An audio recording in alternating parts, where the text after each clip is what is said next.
Hello student, आज मैं आपकी कक्षा या तो 9th हो या 10th हो या फिर 11th हो या फिर 12th हो, यानी किसी भी कक्षा के लिए हिंदी व्याकरण अनिवार्य होता है।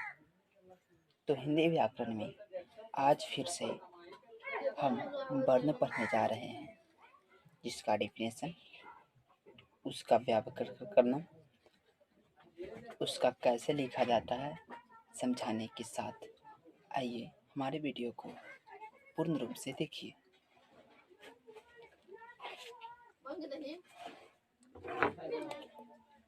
देखिए, सबसे पहला होता है कि वर्ण किसे कहते हैं। तो वर्ण उस मूलध्वनि को कहते हैं जिसका खंड या टुकड़ा न किया जाता हो। वर्ण उस मूलध्वनि को कहा जाता है जिसका खंड या टुकड़ा न किया जाता हो, वर्ण कहलाता है। ठीक है ना। वर्ण उस मूलध्वनि को कहते हैं जिसका खंड या टुकड़ा न किया जाए, वर्ण कहलाता है। यानी वर्ण का डेफिनेशन से हमें यह स्पष्ट होता है कि वर्ण का डेफिनेशन ये कहता है कि वर्ण उस मूलध्वनि को कहते हैं जिसका खंड या टुकड़ा न किया जाए। यानी वर्ण को हम खंड या टुकड़ा नहीं कर सकते हैं। जैसे बाबू, अगर हम क लिखें, आधा क लिखें तो क का तो खंड हो सकता है, आधा क प्लस अ, तो इसको हम क्या वर्ण कहेंगे? नहीं, इसको हम वर्ण नहीं कहेंगे। ठीक है ना। फिर हम अगर कहें कि आधा क ये वर्ण है, तो ये वर्ण है, क्योंकि इसको हम खंड या टुकड़ा नहीं कर सकते हैं, इसलिए वर्ण है। समझ में आया? हिंदी में वर्ण 48 होते हैं। वर्णों की कुल संख्या कितनी होती है? 48 को। ठीक है ना। आइए, वर्ण मुख्यतः दो प्रकार के होते हैं, पहला स्वर वर्ण और दूसरा व्यंजन वर्ण। तो स्वर वर्ण उन वर्णों को कहते हैं जिसका उच्चारण किसी दूसरे वर्णों के सहयोग के बिना होता है, स्वर वर्ण कहलाता है। लिखना है तो लिखिए। स्वर वर्ण उन वर्णों को कहते हैं जिसका उच्चारण किसी दूसरे वर्ण के सहयोग के बिना होता है, सहयोग के बिना होता है।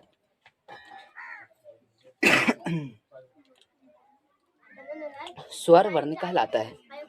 यानी स्वर वर्ण कहा, स्वर वर्ण उन वर्णों को कहते हैं जिसका उच्चारण किसी दूसरे वर्ण के सहयोग के बिना, यानी उस वर्ण को उच्चारण करने में हम किसी दूसरे वर्ण का सहयोग नहीं लेंगे, तब वह कहलाएगा स्वर वर्ण।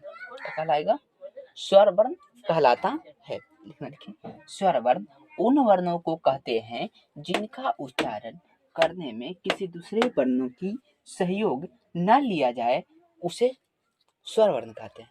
स्वर वर्णों की कुल संख्या 11 होती है। स्वर वर्णों की कुल संख्या 11 होती है।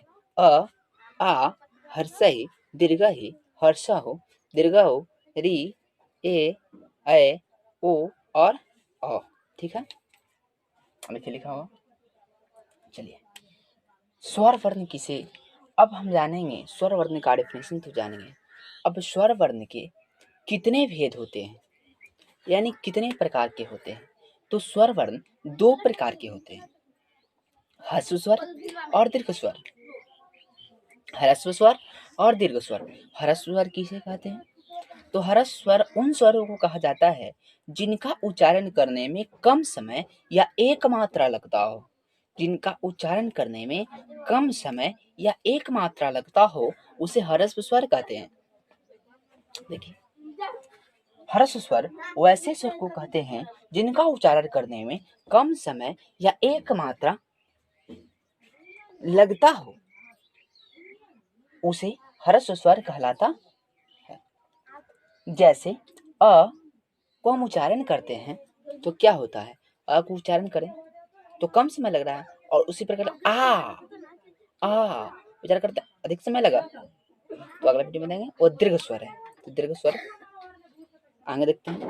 तो हर्ष स्वर अ, हर्षई, हर्षहु, इटिसी इत्यादि जो स्वर हैं वो हर्ष स्वर हैं, आएंगे चुनने के लिए परीक्षा हॉल में। ठीक है,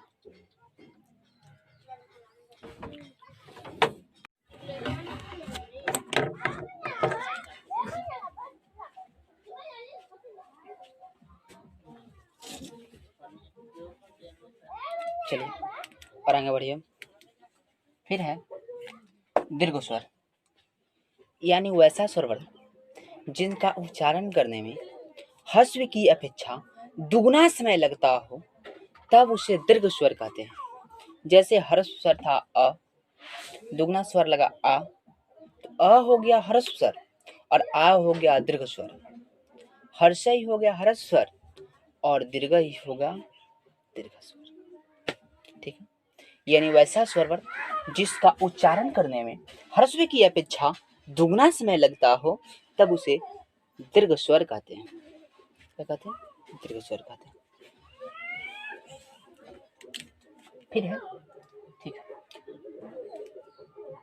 है ना, जैसे नोट करना करिए, वैसा स्वर वर्ण जिसका उच्चारण करने में ह्रस्व की अपेक्षा दुगना समय लगता हो, दीर्घ स्वर वर्ण कहलाता है। वैसा स्वर वर्ण जिसका उच्चारण करने में ह्रस्व की अपेक्षा दुगुना समय लगता हो, दीर्घ स्वर कहलाता है। जैसे आ, दीर्घ ई, दीर्घ उ, डॉट डॉट डॉट।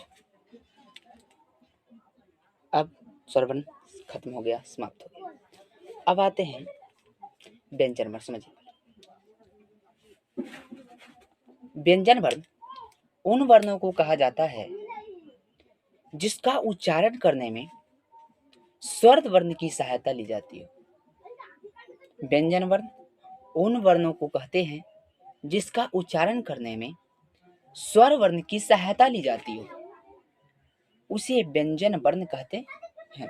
व्यंजन वर्ण की कुल संख्या 33 होती है। ठीक है ना, देखिए व्यंजन वर्ण की कुल संख्या कितना होती है? 33 होती है। व्यंजन वर्ण को हम 3 स्टेप में बांटते हैं। एक व्यंजन वर्ण का प्रकार, दूसरा उच्चारण या वायु प्रक्षेप की दृष्टि से, और तीसरा नाद की दृष्टि से। व्यंजन वर्ण का ऐसे 3 भेद होते हैं, 3 प्रकार के होते हैं: स्पर्श व्यंजन, अंतस्थ व्यंजन और उष्म व्यंजन। उच्चारण या वायु प्रक्षेप की दृष्टि से व्यंजन वर्ण का 2 प्रकार होते हैं: अल्पप्राण और महाप्राण। नाद की दृष्टि से व्यंजन वर्ण को भी 2 भागों में बांटा जाता है। कितने भागों में? 2 भागों में बांटा जाता है। पहला घोष और दूसरा अघोष। पहला घोष और दूसरा अघोष, जानेंगे स्टेप बाय स्टेप। चलिए, व्यंजन वर्ण 3 प्रकार के होते हैं: स्पर्श व्यंजन, अंतस्थ व्यंजन और उष्म व्यंजन। वैसा व्यंजन वर्ण जिसका उच्चारण करने में हमारी जीवा मुख के किसी न किसी भाग को स्पर्श करता हो, वैसा व्यंजन वर्ण जिसके उच्चारण करने में हमारी जीवा मुख के किसी न किसी भाग को स्पर्श करता है, स्पर्श व्यंजन वर्ण कहलाता है। यानी उच्चारण करने में उस वर्ण का कोई ऐसा जगह नहीं है कि हमारे मुख को स्पर्श करे न करे, यानी स्पर्श करता ही है, चाहे उसको कितना भी जोर लगा ले। क, ख, ग, यानी ऐसे ये व्यंजन वर्ण है जिनके उच्चारण करने में हमारी जीवा जो है, हमारी जीवा है, वह मुख के किसी न किसी भाग को स्पर्श करता है, तब वह स्पर्श व्यंजन वर्ण है। स्पर्श व्यंजन की कुल संख्या 25 होती है। 25 होती है, क से लेकर म तक। क से लेकर म तक, क का पूरा, च का पूरा, ट का पूरा, त का पूरा और प हो गया ना, पच पच यार अलाव अलाहाबाद समुद्र नट पफवा मा एर अलाहाबाद तलब समुद्र नट इसमें नहीं है अस्पर्श व्यंजन, क से लेकर सिर्फ म तक, ठीक है ना। बस देखिए आगे क से म तक। अंतस्थ व्यंजन वैसा व्यंजन वर्ण जिसके उच्चारण करने में हमारी जिह्वा मुख के किसी भी भाग को पूर्णतः स्पर्श न करे। वैसा व्यंजन वर्ण जिसके उच्चारण करने में हमारी जिह्वा मुख के किसी भी भाग को पूर्णतः स्पर्श नहीं करती हो, यानी पूर्ण रूप से मुख के किसी भी भाग को स्पर्श न करता है, तब वह कौन व्यंजन है? अंतस्थ व्यंजन है। अंतस्थ व्यंजन की कुल संख्या 4 है, य, र, ल और व। य, र, ल और व, इन सब वर्णों को अंतस्थ व्यंजन वर्ण कहते हैं। नोट करना करिए। वैसा व्यंजन वर्ण जिसका उच्चारण करने में हमारी जीवा मुख के किसी भी भाग को पूर्णतः स्पर्श नहीं करती है, तब वह अंतस्थ व्यंजन वर्ण कहलाता है। अंतस्थ व्यंजन वर्ण की कुल संख्या 4 है, य, र, ल और व। उष्ण व्यंजन वर्ण वैसा व्यंजन वर्ण जिसके उच्चारण करने में हमारी मुख से हल्की गर्म हवाएं निकलती है, जिसका उच्चारण करने में हमारी मुख से हल्की गर्म हवाएं निकलती है, तब उसे उष्ण व्यंजन वर्ण कहते हैं। यानी उस वर्णों की उच्चारण करने में हमारी मुख से गर्म हवाएं निकलेगी, तब वह उष्ण व्यंजन वर्ण है। जैसे तलवश, मूर्धन्य स, दंड स, इन सब 4 वर्णों को उच्चारण करने में हमारे मुख से हल्की गर्म हवाएं उत्पन्न होती है, तब ये उष्ण व्यंजन वर्ण है। उष्ण व्यंजन वर्णों की कुल संख्या 4 होती है, तलवश, मूर्धन्य, दंड और ह। दूसरा स्टेप, उच्चारण या वायु प्रक्षेप की दृष्टि से व्यंजन वर्ण को 2 भागों में बांटा जाता है, अल्पपरान और महापरान। अल्पपरान और महापरान वैसा व्यंजन वर्ण जिसके उच्चारण करने में कम समय हमारी श्वास से हल्की मात्रा में, हमारी नाक से जो होता है वो हल्की मात्रा में श्वास का परिवहन हो, श्वास निकलता हो, तब वो अल्पपरान है। और अल्प की अपेक्षा अधिक मात्रा में अगर श्वास निकलता है तब वो महाप्राण है। प्रत्येक वर्ग का पहला, तीसरा और 5वां वर्ण अल्पप्राण होते हैं। प्रत्येक वर्ण का यानी वैसा व्यंजन वर्ण जिसका उच्चारण करने में कम मात्रा में श्वास निकलता हो, वैसा व्यंजन वर्ण जिसका उच्चारण करने में कम मात्रा में श्वास निकलता है, तब वह अल्पप्राण है। प्रत्येक वर्ण का पहला, तीसरा और 5वां वर्ण अल्पप्राण की श्रेणी में आता है। जैसे प्रत्येक वर्ण का पहला तो क, तीसरा ग, 5वां अंग, दूसरा च, ज और य, ट, ड और टवर्गीना। पहला, तीसरा और 5वां वर्ण कौन प्राण है? अल्पप्राण है। दूसरा महाप्राण वैसा व्यंजन वर्ण जिसके उच्चारण करने में अल्प की अपेक्षा अधिक मात्रा में श्वास निकलता है, तब उसे महाप्राण कहा जाता है। ठीक है, श्वास निकलता है तब उसे महाप्राण कहते हैं। प्रत्येक वर्ण का कौन पहला और दूसरा, पहला तो कौन वर्ण हो गया? अल्पप्राण। तो अल्पप्राण की श्रेणी में जो निकास होता है यही है अल्पप्राण। महाप्राण देखिए पहला, तीसरा और 5वां वर्ण को छोड़कर तो कौन छोड़ गया? दूसरा छूट गया और चौथा छूट गया, तो दूसरा और चौथा पर महाप्राण है ना। ठीक है, चलिए अब आते हैं स्टेप बाय तीसरा है नाद की दृष्टि से। तो नाद की दृष्टि से व्यंजन वर्ण को भी 2 भागों में बांटा जाता है। नाद की दृष्टि से व्यंजन वर्ण को भी 2 भागों में बांटा जाता है, घोष वर्ण और अघोष वर्ण। तो वैसा वर्ण कैसा वर्ण? वैसा वर्ण जिसके उच्चारण करने में हमारी स्वर तंत्रियां झंकृत होती है, वैसा व्यंजन वर्ण जिसके उच्चारण करने में हमारी स्वर तंत्रियां झंकृत होती है तब वह घोष, और वैसा व्यंजन वर्ण जिसके उच्चारण करने में हमारी स्वर तंत्रियां झंकृत नहीं होती है तब वो अघोष।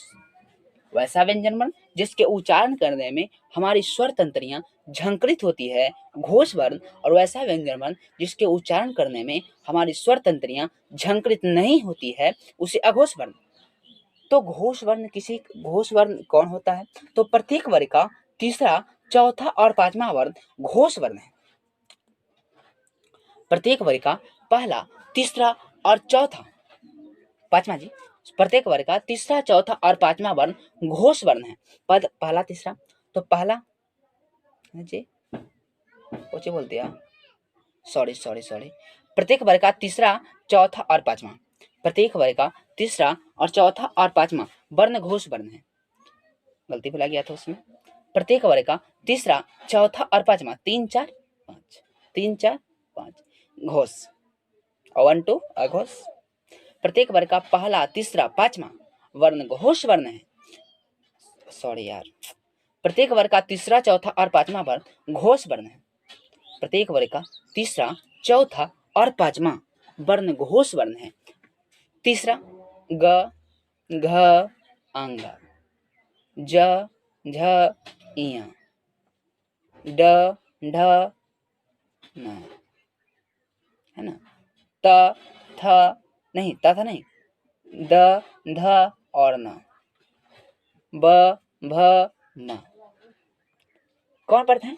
घोष वर्ण है, तीसरा, चौथा और पांचवा। इसके अलावा इन जो वर्ण हैं इनके अलावा भी और वर्ण घोष वर्ण होते हैं। कौन होते हैं?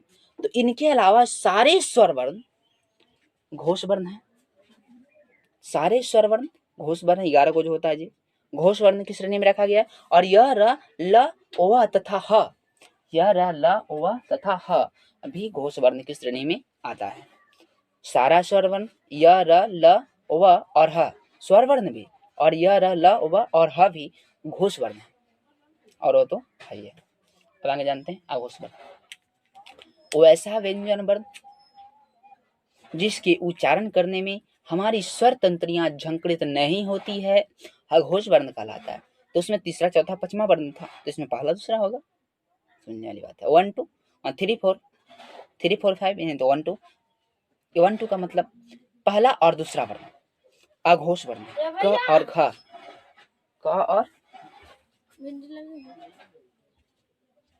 क और ख अघोष वर्ण है। इसके अलावा भी और होते हैं। पहला और दूसरा वर्ण अघोष वर्ण है, ठीक है ना। इसके अलावा तलब स, मूर्धन स और दंडी स, इसके अलावा तलब स, मूर्धन स और दंड स अघोष वर्ण की श्रेणी में क्या कहा? पहला, दूसरा वर्ण अघोष वर्ण, और तलब स, मूर्धन स और दंड स अघोष वर्ण है ना। क्या है? अघोष वर्ण है। इसके साथ ही वर्ण की सेवा समाप्त होता है। इसके अलावा मैंने इन जो बोला इस दृष्टि से, इसके अलावा उच्चारण वायु पर अल्प प्राण, महाप्राण, इसके अलावा उसको मैंने लिखा नहीं, अगले वीडियो में मैं इसको डेफिनेशन लिखा दूंगा। तो पहले और इससे रिलेटेड बातों को जानते हैं। चलिए, इससे रिलेटेड है और बातें। भाषा किसे कहते हैं, लिपि किसे कहते हैं, और इतना ही ना। भाषा क्या है, लिपि किसे कहते हैं और वर्णमाला किसे कहते हैं, ये है वर्ण से संबंधित क्वेश्चन। तो बाद में लिखाएंगे, कल समझ जाते हैं। भाषा किसे कहते हैं? हम बोलते हैं ना, तो हमारी बातों को कोई सुनता है, और जब वह भी बोलता है तब उसके बातों को सुनते हैं। यही है भाषा। यानी भाषा वह माध्यम है जिसके द्वारा हम अपनी बातों को दूसरे तक पहुंचाते हैं और दूसरे की बातों को ग्रहण करते हैं, तब वह भाषा है। भाषा वह साधन है जिसके द्वारा हम अपनी बातों को दूसरे तक पहुंचाते हैं और दूसरे की बातों को ग्रहण करते हैं, तब वह भाषा है। ठीक है ना। भाषा भी कई प्रकार का होता है। वो आगे बताएंगे। उसके बाद लिपि क्या है? तो किसी भी भाषा को लिखने के लिए जिस विशिष्ट चिन्हों का प्रयोग किया जाता है लिपि कहलाता है। किसी भी बातों को लिखने के लिए, किसी भी भाषा को लिखने के लिए हम जिस विशिष्ट चिन्ह का प्रयोग करते हैं यही है लिपि। किसी भाषा को लिखते हैं तो विशिष्ट चिन्ह का प्रयोग करते हैं। जैसे हिंदी भाषा को लिखने के लिए देवनागरी चाहिए, संस्कृत को लिखने के लिए देवनागरी चाहिए, उर्दू को लिखने के लिए फारसी चाहिए। इसी को कहते हैं लिपि। किसी भी भाषा को लिखने के लिए जिस विशिष्ट चिन्हों का प्रयोग किया जाता है लिपि कहलाता है। हिंदी भाषा की लिपि क्या है? देवनागरी है। उसके बाद आता है वर्णमाला। तो वर्णों के समूह को वर्णमाला कहते हैं। वर्णों की समूह को वर्णमाला कहते हैं। वर्णमाला कितने होते हैं? 48 होते हैं। कौन कौन 48 होते हैं? कैसे कैसे? तो स्वर वर्ण 11 हो गए, ठीक है। स्पर्श व्यंजन वर्ण 25 हो गए, अंतस्थ 4 हो गए, हो गया ना। उष्ण 4 हो गए, जोड़ लीजिए। 11 वर्ण जो स्वर वर्ण हो गया, स्पर्श 25 हो गया, अंतस्थ 4 गो, उष्ण 4 गो और इया अंग 2 गो, तो पूरा मिलाकर 48 होता है। इसे ही वर्ण कहते हैं। वर्ण बताया था पहले, पीछे जाकर देख लीजिए वर्ण किसे कहते हैं। तो ये वर्ण की कुल संख्या 48 होती है। अब मैंने इन बातों को अभी नहीं लिखा। अल्पप्राण महाप्राण जो था, अल्पप्राण महाप्राण घोष अघोष, इनका डिफिनेशन मैंने लिखा है। अगले वीडियो में ऐसे लिखा दूंगा। समझा तो देवे किया, नहीं समझेगा फिर समझा दूंगा। मेरा नंबर नहीं समझ आए व्हाट्सएप कीजिएगा। मेरा नंबर डिस्क्रिप्शन में दिया रहेगा, उससे आप व्हाट्सएप करके मुझसे प्रश्न पूछ सकते हैं। या तो दुनिया का कोई विद्यार्थी हो मुझसे कभी भी किसी समय बात कर सकते हैं, पढ़ाई के बारे में, हलवल नहीं, ठीक है। आज के लिए इतना ही। धन्यवाद। अच्छे तरह से पढ़िए, लिखिए, समझिए। नहीं आता है दोबारा पूछिए, दोबारा पूछिए, ठीक है ना। आज के लिए इतना ही बाबू, धन्यवाद।